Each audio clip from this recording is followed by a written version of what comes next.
오늘 요한복음 20장입니다. 요한복음 20장. 먼저 요한복음 20장 키워드를 한번 제가 쭉 말씀을 드릴 텐데, 키워드를 쭉 한번 보시면서 요한복음 20장이 우리에게 전해주고자 하는 메시지는 과연 어떤 것인지 한번 묵상을 해보시기 바랍니다. 먼저 1절입니다. 요한복음 20장 1절에 보게 되면 안식 후 첫날이라고 하는 단어에 좀 표시를 해놓으시면 좋겠습니다. 안식 후 첫날. 그리고 막달라 마리아. 지금 요한 사도는 막달라 마리아에 포커스를 맞추고 있습니다. 제가 왜 막달라 마리아에 표시를 하라고 하는지는 조금 이따 설명을 하겠습니다. 자, 그리고 2절에 보게 되면 사랑하시던 그 다른 제자, 바로 요한 사도를 의미하겠죠. 그리고 자, 이제 5절로 갑니다. 5절에 가면 보았으나 사랑하시던 그 다른 제자가 보았으나 들어가지 아니하였더니 보았으나 들어가지 아니하였더니 이렇게 하나입니다. 하나. 자, 그리고 7절로 가게 되면 쌌던 대로 놓여있더라. 자, 쌌던 대로 놓여있더라 하는 것이 굉장히 중요한 표현입니다. 우리가 간과하기 쉬운 표현인데, 이 쌌던 대로 놓여있더라라고 하는 것이 예수님의 부활을 증거하는 데 있어 굉장히 중요한 표현입니다. 자, 그리고 8절에 보면 보고 믿더라. 그리고 9절에 아직 알지 못하더라. 바로 누가 알지 못하는가 하면 지금 무덤을 찾아갔던 베드로와 요한, 이 두 제자가 아직 알지 못하더라라고 하는 것입니다. 자, 10절에 보면 집으로 돌아가니라. 좀 이상하죠. 그래서 베드로와 요한이 무덤을 방문한 후에 다시 남아있는 다른 제자들에게 돌아가지 않고 집으로 돌아갔습니다. 왜 그런지는 나중에 살펴보도록 하겠습니다. 집으로 돌아가니라. 그리고 11절에 보게 되면 막달라 마리아가 울고 있는 장면이 나옵니다. 울고 있더니 그 우는 이유가 무엇인지 우리가 묵상해 볼 필요가 있습니다. 자, 그리고 13절에 보게 되면 알지 못함이니이다. 막달라 마리아가 알지 못한다는 것이에요. 그러니까 막달라 마리아도 알지 못하고 베드로와 요한도 알지 못하고 지금 알지 못한다는 얘기가 반복이 되고 있습니다. 자, 15절에 보면 누구를 찾느냐 라고 이야기하고 있고, 그리고 16절에 마리아야 라고 예수님께서 마리아를 부르시는 것이죠. 마리아야. 자, 17절 그리고 하나님께로 올라간다 하라 지금 설명하고 있습니다. 자, 그리고 19절에 보게 되면 유대인들을 두려워하여 제자들의 모습이죠. 유대인들을 두려워하여 문들을 닫았더니 문을 닫고 있다고 하는 것을 표현하고 있습니다. 20절에 보게 되면 손과 옆구리를 보여주셨죠. 예수님이 십자가에서 못 박히시고 창에 찔리신 자국을 보여주신 것이죠. 자, 그리고 21절에 보게 되면 평강이 있을지어다. 자, 예수님 제자들에게 부활하신 후에 나타나셔 처음 하셨던 말씀입니다. 평강이 있을지어다. 너희를 보내노라. 이 평강이 있을지어다가 상당히 우리가 신학적으로 의미가 있습니다. 평강이 있을지어다. 왜 호구 많은 말씀 중에 평강이 있을지어다라고 말씀을 먼저 하셨을까를 이번 한 주간 동안 한번 묵상해 보시기 바랍니다. 왜 평강이 있을지어다를 먼저 말씀하셨을까? 창세기의 창조사역과 연관지어서 한번 묵상해 보시기 바랍니다. 평강이 있을지어다와 창조사역과 연관이 있어 보입니다. 자, 그래서 제가 평강이 있을지어다 이 키워드로 지금 표시를 합니다. 그리고 너희를 보내노라. 22절에 성령을 받으라. 제자들에게 성령을 지금 주시는 것이죠. 23절에 보면 사하여질 것이요. 25절에 못자국. 그리고 26절에 문들이 닫혔는데, 다시 문들이 닫혔다고 하는 것이 19절에 이어서 표현되고 있습니다. 문들이 닫혔는데, 자, 옆구리에 넣어보라. 27절입니다. 27절 옆구리에 넣어보라. 그리고 믿는 자가 되라. 27절에 믿는 자가 되라 라고 하는 것이죠. 오늘날 우리에게 하시는 말씀이겠죠.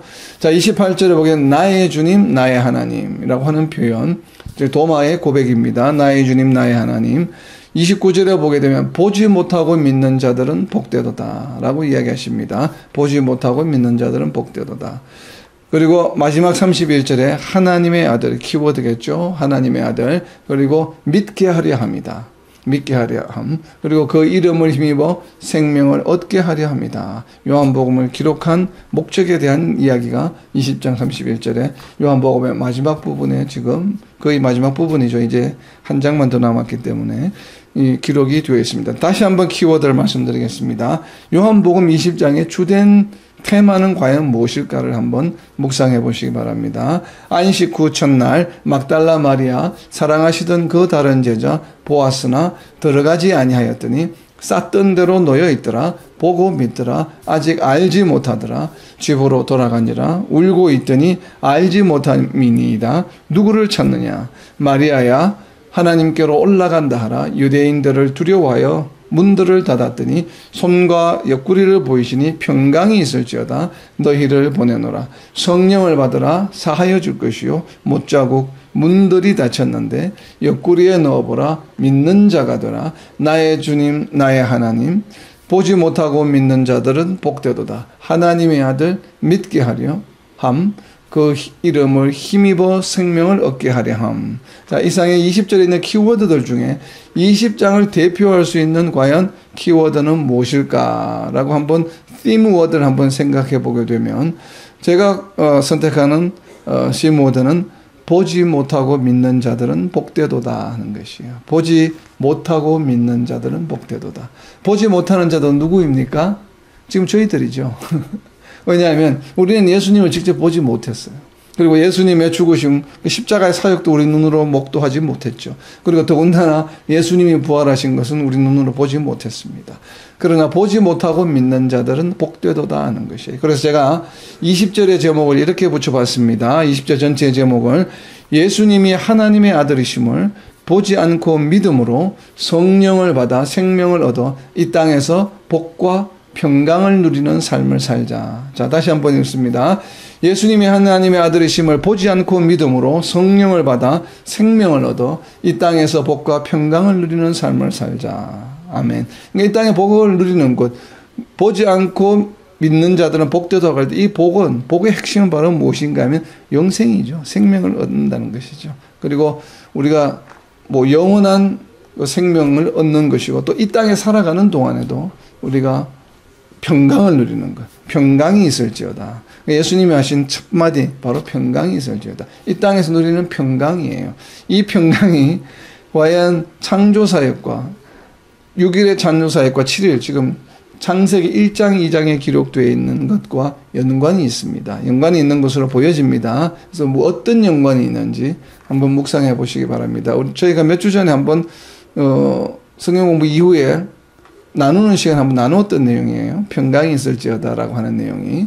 그것과 좀 연관이 있습니다. 자, 그리고 등장인물을 보겠습니다. 20장은 앞에 나왔던 장들하고 다르게 좀 등장인물이 많습니다. 1절에 보게 되면 막달라 마리아가 나오고 있죠. 그리고 2절에는 두 명의 제자가 나옵니다. 베드로와 사랑하시던 그 다른 제자, 사도 요한이죠. 그리고 12절에 가게 되면 흰옷 입은 두 천사가 나옵니다. 두 천사. 그리고 14절에 예수님이, 부활하신 예수님이 나타나죠. 그리고 18절에 보면 제자들입니다. 제자들의 이름은 거론되어 있지 않지만 제자들 여러 명이 아마 11명의 제자들이 모여 있었던 것으로 보여집니다. 자, 그리고 24절에 보게 되면 디두모라 불리는 도마가 있습니다. 디두모라고 하는 도마. 그리고 장소는 동산 안에 있는 새 무덤이죠. 그리고 제자들이 모여 있는 곳, 두 곳이 되겠습니다. 그리고 때를 보게 되면 지금 20장에는 세 때가 나타납니다. 1절에 보게 되면 안식 후 첫날 일찍입니다. 안식 후 첫날인데 첫날은 언제인가 하면 동이 트기 전 아주 일찍, 아주 이른 시간을 나타내고 있고 19절에 가게 되면 안식 후 첫날 저녁이에요. 그래서 1절과 19절에 보면 동일한 날입니다. 안식일은 안식 후 첫날은 첫날인데 1절부터 18절까지는 이른 시간, 아침 이른 시간이고 19절부터의 이야기는 저녁 시간에 관한 이야기입니다. 그리고 26절에 가게 되면 건너뜁니다. 한 일주일 정도. 그래서 안식 후 여덟에든 안식 후 여덟에, 그러니까 안식 후 첫날에 부활하셨는데 부활하시고 나서 7일 된 날이죠. 여덟에니까 안식 후 여덟의 날이니까. 그리고 부활하신 첫날로부터 일주일이 지난 날, 여덟의 날. 그래서 크게 세 타임으로 나눠져 있습니다. 결국은 20장은 무엇인가 하면 안식 후 첫날, 즉 안식 후 첫날이 무슨 날이라고 했습니까? 지난주에 특별히 큰 안식이라고 했던 이유가 바로 이때가 6월절이 지나고 난 다음 안식일이에요. 그래서 6월절이 있는 주가 있는 6월절이 포함되어 있는 주에 안식일 다음 날은 바로 초실절이죠. 초실절. 그래서 첫 열매를 하나님께 드리는 날이에요. 그렇기 때문에 초실절, 첫 익은 열매를 드리는 날. 결국은 예수님의 부활과 초실절이 연관이 있다는 얘기입니다. 구약에 기록되어 있는 7가지 절기 중에 초실절은 예수님의 부활을 예표하는 것입니다. 그래서 우리가 구약에서 7절기를 공부할 때 처음 봄 절기는 예수님의 부활, 예수님의 초림에 관한 이야기고, 그리고 가을 절기에 있는 가을 절기는 예수님의 재림에 관한 이야기라고 예표한다고 우리가 나눈 적이 있죠. 그래서 이 봄 절기에 해당하는 봄 절기 중에 하나인 바로 이 초실절은 예수님의 부활을 의미합니다. 부활을 예표하는 것입니다. 왜냐하면 초실절에 예수님이 부활하셨기 때문에, 즉 첫 열매가 되셨다고 하는 것인데, 무엇에 관한 첫 열매입니까? 바로 잠자는 자들의 첫 열매예요. 고린도전서 15장 12절부터 20절입니다. 그래서 안식 후 첫날 옆에서 좀 적어 놓으세요. 연관이 있는 성경 구절은, 신약 성경 구절은 고린도전서 15장 12절부터 20절입니다. 특별히 20절입니다. 20절을 보게 되면 잠자는 자들의 첫 열매가 되셨다라고 이야기하고 있는 거예요. 요한복음 19장 41절에 보게 되면 예수께서 십자가에 못 박히신 곳에 동산이 있고 동산 안에 아직 사람을 장사한 일이 없는 새 무덤이 있는지라. 바로 이 새 무덤은 바로 동산, 에덴 동산. 즉 예수님이 다시 부활하심으로 새로운 세상이 열렸습니다. 예수님이 부활하심으로 진정한 신약의 시대가 시작이 된 것이에요. 즉 예수님이 부활하심으로 사망을 이기셨기 때문에 우리에게 영생을 주실 수 있는 방도를 마련해 주셨어요. 바로 새로운 세상, 하나님이 원하신 하나님의 새로운 나라가 시작되는 시점이 바로 예수님이 부활하신 이 초실절입니다. 첫 열매가 된 날. 이것은 바로 하나님께서 세상을 창조하시고 에덴 동산을 만드셨던 하나님 나라를 이 땅에 이루기를 원하셨던 것이 지금 다시 재현되고 있는 것이죠. 그렇기 때문에 요한복음 20장은 창세기 1장, 2장과 상당히 연관성이 있습니다. 그렇죠? 구약에 창세기 1장, 2장이 있다면 신약에는 요한복음 20장이 있는 것이죠. 이것이 바로 하나님의 창조 사역과 연관이 있습니다. 자, 이제 1절부터 13절 첫 단락을 한번 보려고 합니다. 1절부터 13절은 여러분이 이제 요한복음 20장에 아마 단락을 나눠 보신 분은 아시겠지만 요한복음 20장은 크게 세 단락으로 나눠진다고 볼 수 있습니다. 왜냐하면 예수님이 부활하신 후에 예수님이 부활하신 것을 보여준 것이 세 파트예요. 그래서 첫 번째가 지금 1절부터 13절까지 막달라 마리아와 베드로와 요한의 역사적 증거라고 제가 제목을 붙였습니다. 1절부터 13절까지에는 막달라 마리아와 베드로와 요한, 지금 요한복음에서는 세 사람을 기록하고 있습니다. 막달라 마리아와 베드로와 요한의 역사적 증거라고 제가 제목을 붙였습니다. 자, 20장 1절부터 2절까지 내용을 보게 되면 안식 후 첫날 일찍이 아침 어두울 때에 막달라 마리아가 무덤에 와서 돌이 무덤에서 옮겨진 것을 보고 시몬 베드로와 예수께서 사랑하시는 그 다른 제자에게 달려가서 말하되 사람들이 주님을 무덤에서 가져다가 어디 두었는지 우리가 알지 못하겠다 하니. 자, 무덤에 왔습니다.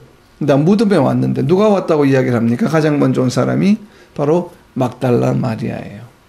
그러면 요한복음만 보게 되면 지금 무덤에 달려온 사람이 막달라 마리아이구나 라고 이렇게 이제 생각하기가 쉬운데, 그래서 요한복음만을 공부하고 다른 세 복음서를 공부하지 않게 되면 우리가 잘못하게 되면 잘못된 내용을 다른 사람들에게 전할 수가 있습니다. 무덤에 가장 먼저 달려온, 예수님이 죽으시고 장사한 이후에 안식 후 첫날에 무덤에 달려온 사람들은 누구일까? 가장 먼저 달려온 여자는 누구인가? 라고 얘기했을 때 우리 답을 막달라 마리아라고 답을 할 수밖에 없죠. 요한복음 20장 1절에서는.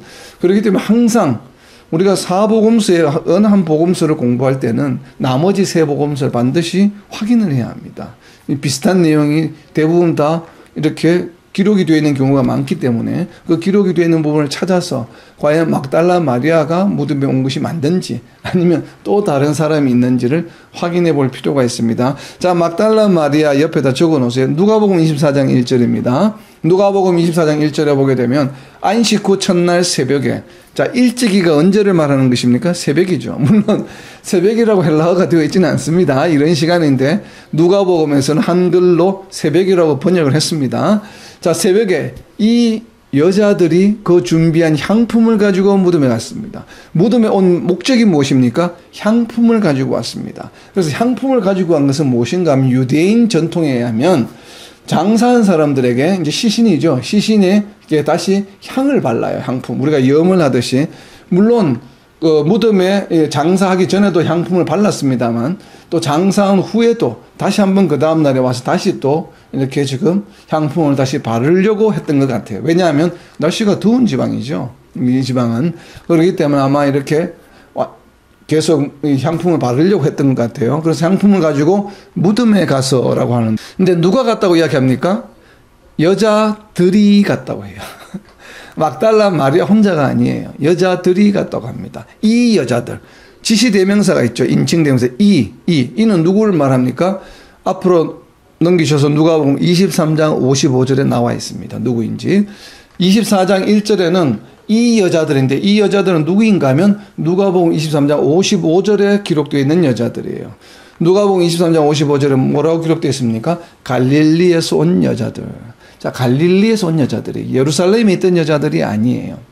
자, 우리가 복음서 계속 읽다가 보면 예수님의 십자가 처형당하는 장면에서도 보게 되면 갈릴리에서 온 여자들이 십자가 가까이에 있었죠. 그런 것처럼 갈릴리에서 온 여자들이 복수입니다. 복수. 그럼 누구이지? 라고 한다라면 지금은 안식일 후 예수님을 장사한 이후에 지금 부활하신 이후에 무덤을 찾아갔지만 그러나 이 이전에 십자가에서 예수님의 시신을 내려서 무덤에 장사할 때 그 무덤에 함께했던 여자들도 있습니다. 그것을 마태복음과 마가복음에도 기록하고 있는데 마태복음 27장 61절입니다. 이 갈릴리에서 온 여자들이 과연 누구인지를 우리가 알아보기 위해서는 마태복음 27장 61절을 보면 마태복음 27장 61절입니다. 이 부분은 지금 장사할 때예요. 부활하셨을 때가 아니고 거기 막달라 마리아와 다른 마리아가 무덤을 향하여 앉았더라. 예수님을 장사하는 장면을 지금 지켜보는 것이에요. 누가 앉았다고 얘기합니까? 막달라 마리아와 다른 마리아예요. 마리아는 마리아인데 다른 마리아, 즉 마리아 두 명을 지금 이야기하고 있습니다. 그렇다면 이 다른 마리아가 누구인지를 또 알아보려면 그 마태복음 27장 61절 옆에다 적어 놓으세요. 마가복음 15장 47절에 보게 되면 이름이 나와 있습니다. 누구인지. 자, 마태는 다른 마리아라고 이야기를 했지만 마가는 구체적으로 누구인지를 밝히고 있습니다. 마가복음 15장 47절입니다. 마가복음 15장 47절에 보게 되면 막달라 마리아는 동일하죠. 와 요새의 어머니 마리아가 예수 둔 곳을 보더라. 즉 장사한 무덤을 지금 바라보고 있는 장면이에요. 장사한 장면을 바라보고 있는 장면을 기술로 하고 있는 마태복음 27장 61절과 마가복음 15장 47절에는 두 마리아를 이야기하고 있습니다. 누구인가 하면 막달라 마리아와 요새의 어머니 마리아예요. 그렇다면 장사한 이후에 안식 후 첫날에 누가복음 24장 1절에서 이야기하고 있는 이 여자들, 갈릴리에서 온 여자들, 지금 막달라 마리아와 요새의 어머니 마리아는 다 갈릴리에서 온 사람들입니다. 그렇기 때문에 막달라 마리아와 요새의 어머니일 가능성이 있겠구나. 요새의 어머니 마리아일 가능성이 있겠구나. 라고 이렇게 이제 우리가 생각해 볼 수 있겠죠. 과연 그런지 마태복음 28장 1절을 보게 되면 여기 누가복음 24장 1절에서는 여자들이라고 되어 있지만 마태복음 28장 1절에는 구체적으로 누구인지 이야기하고 있습니다. 동일하게 안식일이 다 지나고 안식 후 첫날이 되려는 새벽에 막달라 마리아와 다른 마리아가 무덤을 보려고 갔더니 방금 우리가 마가복음 15장 47절에서 다른 마리아가 누구였습니까? 요새의 어머니 마리아예요. 그러니까 마태복음 28장 1절을 보게 되면 다른 마리아는 요새의 어머니겠구나라는 것을 우리가 유추해 볼 수 있죠. 그죠? 자, 그렇다면 누가 왔다는 얘기입니까? 막달라 마리아와 요새의 어머니 마리아가 부활하신 후에 안식 후 첫날에 일찍 무덤에 향품을 가지고 왔을 가능성이 높아 보입니다. 자, 지금까지는 두 명으로 보이잖아요. 근데 여기서 끝나면 좋은데 마가복음 16장 1절을 보게 되면 좀 쇼킹합니다. 두 명이 아니고 세 명입니다. 자, 마가복음 16장 1절입니다. 안식일이 지났습니다. 첫날이죠. 막달라 마리아와 누가 왔는지를 기록합니다. 마가는 막달라 마리아와 야고보의 어머니 마리아와 또 살로메가 가서 예수께 바르기 위하여 향품을 사다 두었다가 누가 왔다는 얘기입니까? 세 사람이 왔다고 이야기합니다. 막달라 마리아와 야고보의 어머니 마리아와 또 살로메. 살로메는 누구입니까? 우리가 전통적으로는 요한 사도의 어머니로 보여집니다. 자, 살로메. 그리고 예수님의 어머니 마리아와 자매지간이라고 지금 알려져 있습니다. 캐톨릭에서는 그렇게 지금 해석을 합니다. 그럴 가능성이 높아 보입니다. 그렇다면 예수님과 사도 요한은 사촌지간이 되는 것이죠. 자, 그런 것처럼 지금 마가복음 16장 1절에는 세 사람이 등장합니다. 세 사람의 마리아가 무덤에 왔습니다. 그렇다면 이제 질문이 나오죠. 왜 요한 사도는 막달라 마리아만 기록하고 있을까? 왜 두 사람은 이 살로메와 요새의 어머니 마리아는 기록하고 있지 않을까? 우리가 이제 이런 의문이 생기잖아요. 그러면 우리가 이제 여러 가지 가능성을 알 수가 있겠죠. 여러 가지 가능성이 있겠지만, 이 지금 부활하신 예수님을 바라보는 요한 사도의 관점을 이해할 수 있는 것이에요. 다른 복음서하고는 다르게, 어떻게 보면 마가복음이 가장 사실적인 표현에 접근하고 있죠. 마가는 마가복음 자체가 기록하고 있는 스타일이 어떤 것인가 하면 사실에 주목합니다. 사실에. 그래서 어떻게 보면은 마태오, 마가, 누가, 요한복음 중에서 예수님의 행적, 예수님이 하신 일을 가장 많이 기록하고 있어요. 마가복음이. 자세하진 않지만 마가복음이 사복음서 중에 가장 짧습니다. 가장 짧은데도 불구하고 기록하고 있는 예수님의 행적은 가장 많아요. 왜 그런가요? 마가복음은 예수님의 행적에 포커스를 맞추고 있기 때문에, 사실에, 팩트에 맞추고 있어요. 그러다 보니까 마가는 실제적으로 안식일 후에 무덤에 달려온 사람을 사실적으로, 실제로 달려왔던 사람을 기록하는데 더 무게중심을 두고 있는 것이에요. 그런데 요한 사도는 누가 달려왔는지가 중요하지 않아요. 막달라 마리아가 달려왔던, 요새 어머니 마리아가 달려왔던, 살로메가, 자신의 어머니가 달려왔던, 우리 같으면 자신의 어머니를 기록하고 싶겠죠. 그런데 기록하지 않고 막달라 마리아만 기록했다고 하는 것은 막달라 마리아가 굉장히 중요한 역할을 하기 때문에 그렇습니다.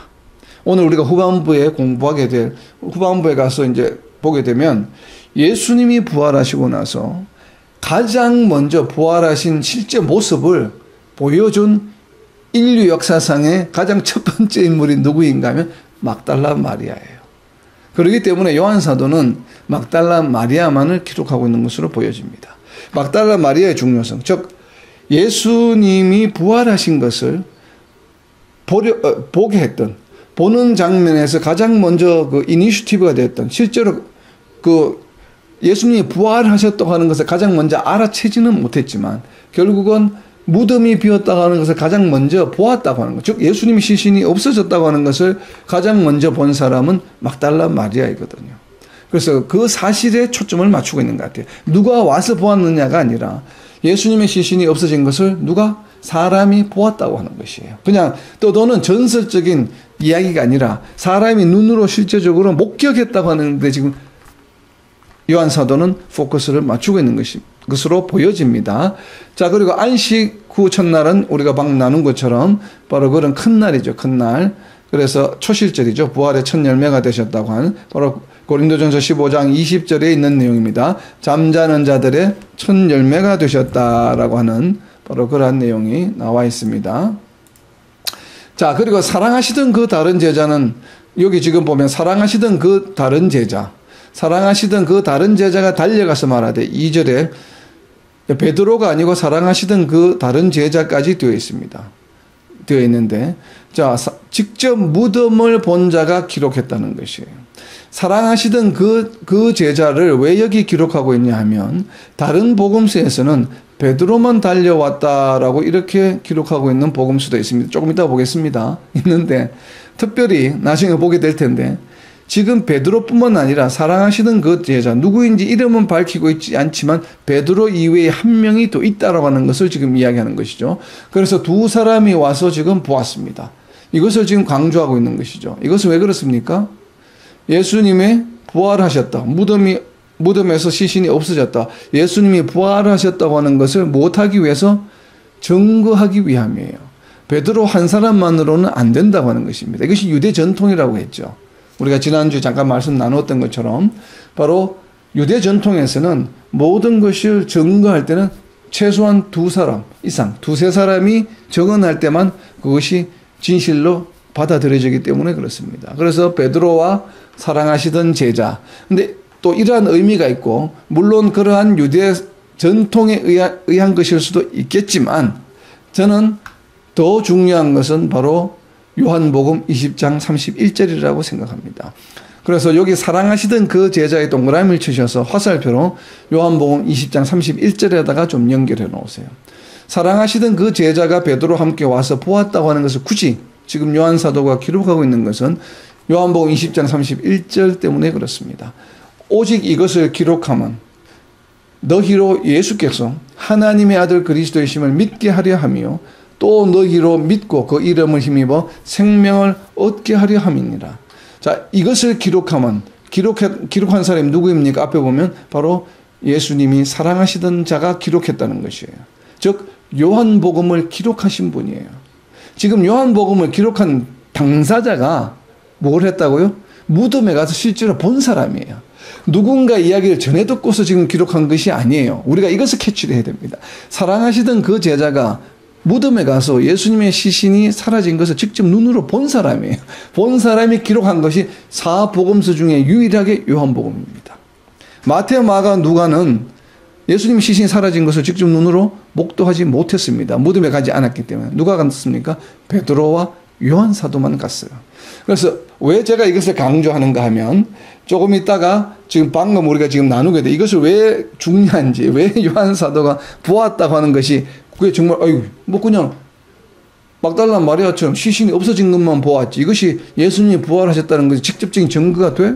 누군가 시신이 치울 수도 있을 수 있잖아. 이렇게 이야기할 수 있죠. 반박할 수 있죠. 그런데 그렇게 반박할 수 없는 것이 있습니다. 왜냐하면 요한 사도이기 때문에 예수님이 무덤에서 사라진 장면을 직접 눈으로 보았기 때문에 상세하게 기록할 수 있었던 것이에요. 다른 복음서에서는 도저히 이렇게 기록할 수 없습니다. 그렇기 때문에 중요한 것이에요. 그래서 요한 사도가 무덤에서 예수님의 묻혀셨던 그 장면, 장소를 눈으로 직접 보았다고 하는 것이 대단히 중요한 것이에요. 예수님의 부활을 역사적인 사건으로 인정할 수밖에 없는 증거입니다. 자, 3절과 4절입니다. 베드로와 그 다른 제자가 나가서 무덤으로 갈새 둘이 같이 다름질하더니 그 다른 제자는 베드로보다, 요한 사도죠, 베드로보다 더 빨리 달려가서 먼저 무덤에 이르러 구부려 세마포 놓인 것을 보았으나 들어가지는 않았습니다. 자, 세마포 옷이 놓인 것을 보았습니다. 그런데 들어가지 않았어요. 왜 들어가지 않았을까요? 더 빨리 달려가서 먼저 보았지만 들어가지 않았습니다. 그렇죠? 베드로보다 먼저, 아무래도 베드로보다 훨씬 젊으니까, 사도 요한이 젊습니다. 훨씬 어리니까 뭐 더 빨리 뛰어갔겠죠. 뛰어갔는데 옷만 놓여 있고 예수님이 보이지 않았어요. 그런데 그것을 보고 들어가지 않았습니다. 그런데 베드로는 들어갔죠. 근데 왜 이렇게 들어가지 않았을까요? 그것이 이제 의문입니다. 왜 바로 들어가지 않았을까? 아마 두려웠을 것이라는 생각이 많이 듭니다. 이 요한 사도가.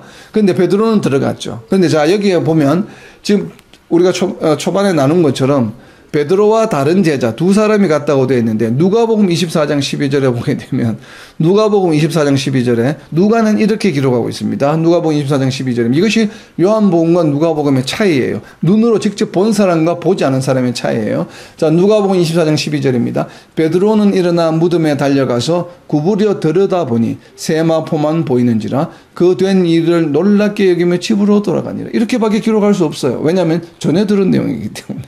직접 보지 않았기 때문에.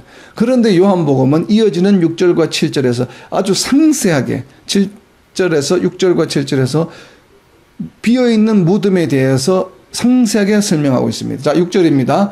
시몬 베드로는 따라와서 무덤에 들어가 보니 세마포가 놓였고 또 머리로 쌌던 수건은 세마포와 함께 놓이지 않고 딴 곳에 쌌던 대로 놓여 있더라.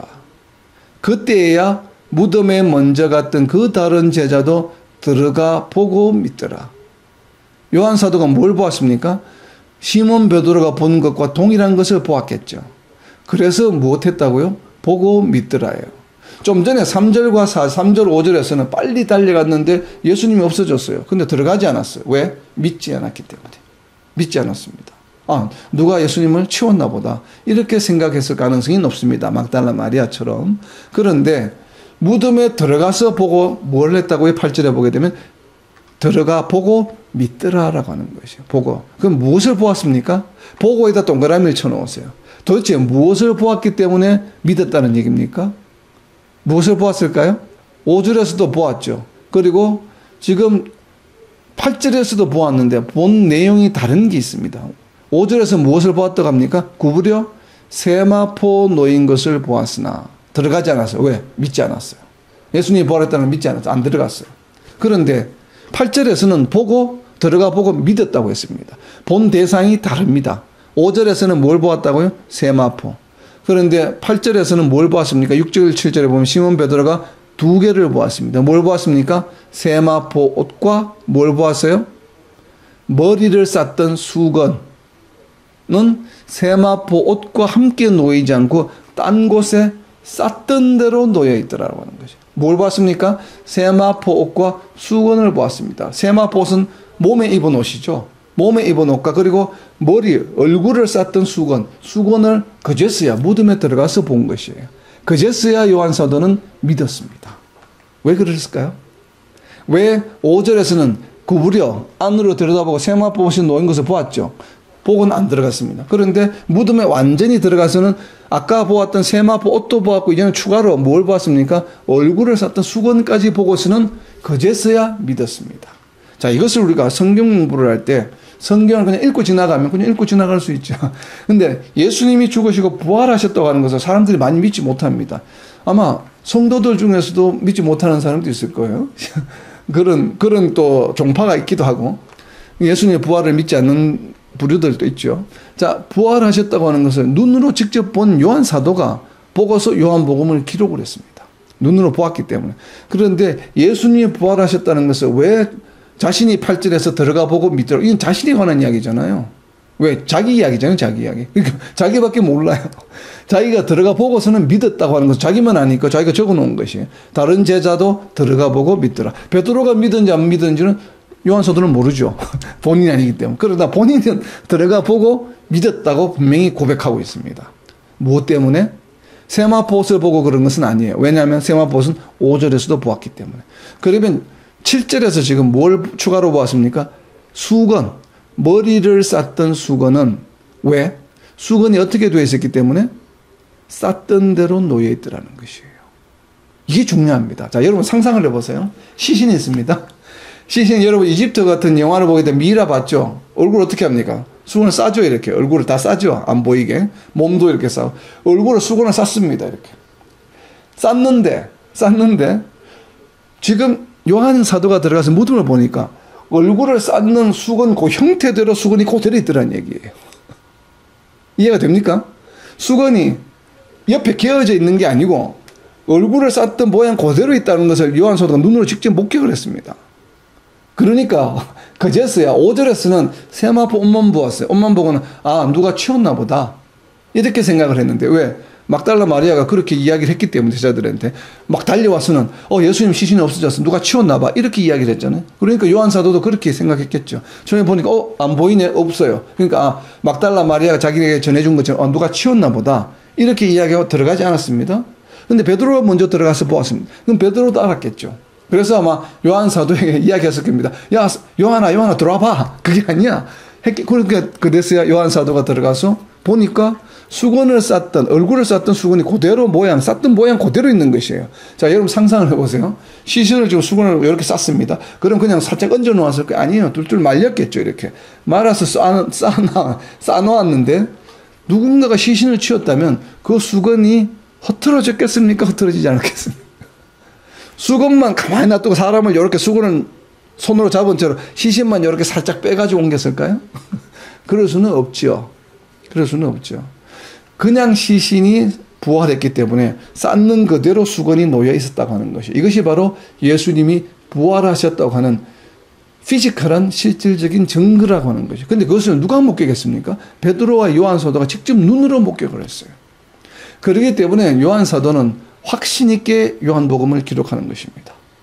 그렇기 때문에 요한 1서, 2서, 3서, 요한 1서가 굉장히 강력한 것이에요. 요한 사도는 예수님을 믿고서 믿음대로 행하지 않는 사람들은 거짓말쟁이다. 막 이렇게 자신있게 이야기할 수 있는 것은 예수님의 부활을 자기 눈으로 직접 목도했기 때문에 그렇습니다. 그러니까 요한 사도가 가지고 있는 믿음은 다른 일반 그 부활의 장면을 직접 보지 않은 다른 사도들하고는 조금 수준이 다를 가능성이 높겠죠.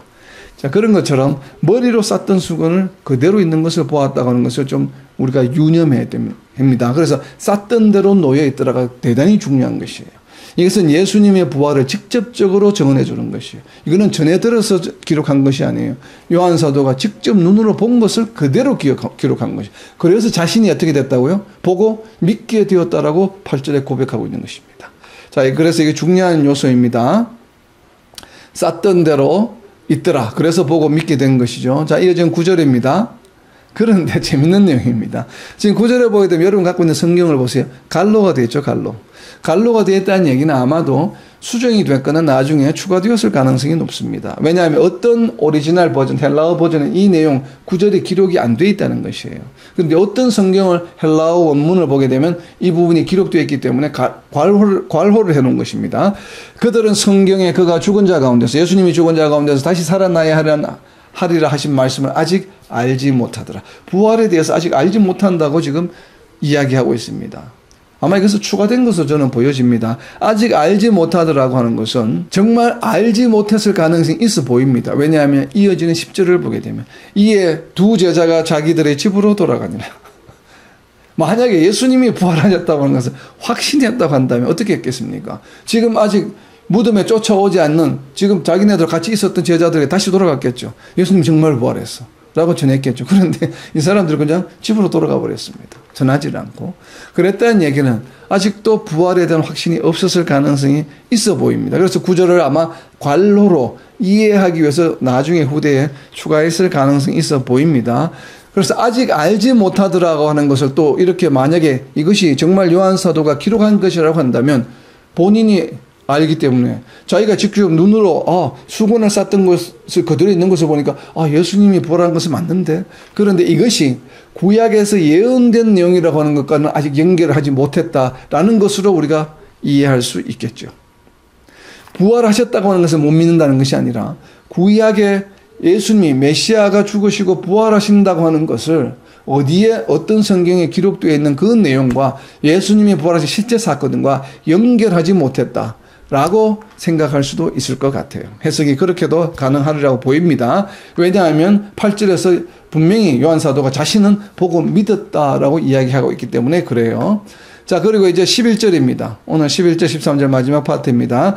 마리아는 무덤 밖에 서서 울고 있더니, 마리아가 지금 무덤에 빈 것을 보고 제자들한테 가서 일러주고 다시 왔다는 얘기죠. 지금 무덤 밖에 서서 울고 있더니 울면서 구부려 무덤 안을 들여보니 흰옷 입은 두 천사가, 자, 제자들에게 나타나지 않았는데 이제는 제자들은 집으로 돌아갔습니다. 그런데 여전히 뭐예요? 여전히 마리아는 집에 돌아가지 않았어요. 이것이 차이예요. 막달라 마리아를 기록하고 있는 이유입니다. 막달라 마리아와 제자들하고도 다른 거예요. 그래서 제가 지난주에 잠깐 말씀드렸지만 막달라 마리아가 초대교회 때는 굉장한 영향력을 끼쳤던 인물로 보여집니다. 믿음의 생활에. 예수님을 믿는 복음 전거에 굉장히 영향력을 끼쳤던 인물로 보여져요. 막달라 마리아는 제자들의 누구입니까? 베드로, 요한 사도예요. 소위 말하는 예루살렘 교회의 3인방 중에 두 사람입니다. 어떻게 보면 신앙의 리더였죠, 초대교회. 그 신앙의 리더들도 보고서, 요한 사도는 보고 예수님의 부활을 믿었는데도 불구하고 집으로 가버렸어요. 집으로 갔는데 막달라 마리아는 계속 지금 무덤 앞에서 울고 있습니다. 예수님이 사라졌다고 생각하는 것이죠. 아직도 부활에 대한 믿음이 없는 것이죠. 왜냐하면 13절에 보면 알 수가 있죠. 누군가 예수님의 시신을 치웠다고 생각하기 때문에 지금 울고 있는 것입니다. 그런데 그러다 보니까 지금 제자들에게 는 나타나지 않았던 천사가 마리아에게 나타난 이유는 뭐예요? 여전히 지금 막달라 마리아는 제자들처럼 아직도 예수님의 부활을 믿고 있지 못하기 때문에 마리아로 하여금 예수님의 부활하셨음을 확실하게 보여주기 위해서, 가르쳐주기 위해서 지금 천사의 등장이 필요했던 것입니다. 동일한 상황인데도 불구하고. 그래서 흰옷 입은 몇 천사가, 두 천사가 예수의 시체에 누웠던 곳에 하나는 어떻게 해요? 머리편에, 하나는 발편에. 좀 상징적이죠. 예수님 누웠던 자리에 머리와 발편에 두 천사가 보이더라고 하는 것이에요. 바로 이것이 두세 사람이 증언해 주는 것과 연관이 있겠죠. 자, 그런 것처럼 울고 있더니 왜 그렇습니까? 이 조지 R. 비슬레이 모레이라고 하는 신학자는 마리아가 울고 있는 이유를 설명하고 있습니다. 마리아가 왜 울고 있었을까요? 예수님의 죽음이 슬퍼서 울고 있었을까요? 그렇지가 않고 예수님의 시신이 사라졌기 때문에, 예수님의 죽음보다는 예수님의 시신이 사라졌다고 하는 것 때문에 슬퍼서 울고 있다고 이 신학자는 이렇게 해석을 했습니다. 상당히 공감이 갑니다. 근데 여전히 이제 예수님의 부활을 믿지 못하고 있는 것이죠. 그리고 두 천사는 바로 왜 그런가 하면, 자, 이 두 천사라고 지금 요한 사도는 기록하고 있는데 마가복음 16장 5절입니다. 마가복음 16장 5절도 이 장면을 기록하고 있습니다. 마가복음 16장 5절에 보게 되면 무덤에 들어가서, 여자들이죠. 무덤에 들어가서가 복수로 되어 있습니다. 막달라 마리아 혼자 들어간 것이 아니에요. 요한복음에는 지금 천사를 본 사람이 막달라 마리아 한 명으로 되어 있지만 마가복음에 보게 되면 복수입니다. 무덤에 들어가서 흰 옷 입은 한 청년이 우편에 앉은 것을 보고 놀라며, 우편에 앉았다고 이야기합니다. 한 청년이. 그러니까 천사가 한 명을 보았다는 얘기죠. 왜 이럴까요? 마가는 직접 보지 못했기 때문에, 그리고 직접 막달라 마리아로부터 막달라 마리아하고 이야기를 안 했을 가능성이 있겠죠. 정확하게 우리가 알 수는 없지만 하여튼 상황이, 마가는 한 청년이라고 이야기하고 있습니다. 그런데 지금 요한 사도는 두 천사라고 이야기를 하고 있죠. 그리고 주의 천사가 돌을 굴려내었다라고 또 마태복음 28장 2절에는 마태복음 28장에도 보면 천사가 등장을 합니다. 마태복음 28장 2절입니다. 큰 지진이 나며 주의 천사가 하늘로부터 내려와 돌을 굴려내고 그 위에 앉았는데, 여기도 몇 명이에요? 천사가 한 명이에요. 그래서 마태와 마가는 다 천사가 한 명으로 기록하고 있습니다. 근데 재밌는 것은 누가복음에서는 두 사람으로 기록하고 있습니다. 누가복음 24장 4절입니다. 누가복음 24장 4절. 이로 인하여 근심할 때에 문득 찬란한 옷을 입은 두 사람이 곁에 섰는지라. 그러니까 요한 사도와 누가복음은 두 천사라고 기록하고 있고 마가복음과 마태복음에서는 한 천사로 지금 기록하고 있습니다. 이렇게 복음서가 조금씩 달라요. 내용이. 그렇다고 해서 서로 틀린 것은 아니라고 봅니다. 왜냐하면 기록하고 있는 관점이 다르기 때문에 그런 것이에요. 찬란한 옷을 입은 두 사람. 자, 이제 오늘 말씀을 좀 정리를 합니다. 요한복음 20장 8절에 들어가 보고 믿더라라는 말씀을 가지고 좀 적용을 해보려고 합니다. 지금 요한 사도처럼 이렇게 직접 눈으로 보고 우리가 믿는 것도 중요하지만 정말 보지 않고도 믿는 믿음을 가지자. 예수님께서 우리 요한복음 20장 후반부에 마지막 부분에 결론처럼 말씀하신 부분처럼 보지 않고도 믿는 자는 복이 있도다 하는 것처럼 정말 우리가 보지 않고도 믿는 믿음을 가지자라고 하는 것이에요. 이제 요한 사도처럼 이렇게 눈으로 직접 보고 믿는 것도 중요하지만, 왜냐하면 우리는 지금 직접 눈으로 볼 수 없는 상황이기 때문에. 자, 여기에 인용될 수 있는 말씀이 바로 히브리서 11장 1절이에요. 믿음은 바라는 것들의 실상이요 보이지 않는 것들의 증거라고 하는 것이요. 눈에 보이지 않는 것들, 즉 장차 올 보이지 않는 것들의 대상은 많죠. 우리가 기도의 제목들도 될 수 있겠고, 그러나 보이지 않는 것들의 가장 궁극적인 핵심은 바로 무엇인가 하면 장차 도래할 하나님 나라예요. 즉 새로운 예루살렘, 그리고 예수님이 다시 오실 예수님. 그러니까 눈에 보이지 않는 것은 바로 무엇인가 하면 장차 오실, 다시 오실 예수님. 우리가 지금 눈으로 볼 수 없잖아요. 다시 오셔야만 우리가 눈으로 볼 수 있기 때문에. 그렇기 때문에 11장 1절, 히브리서 11장 1절에 있는 것처럼 보이지 않는 것들의 증거, 즉 믿음은 바라는 것들의 실상. 우리가 무엇을 바랍니까? 예수님이 속히 다시 오시기를 바라는 것이죠. 그것은 지금 눈에 보이지 않아요. 그래서 그것을 소망하고 바라는 것이 바로 믿음이다라고 지금 히브리 기자는 기록하고 있는 것이죠.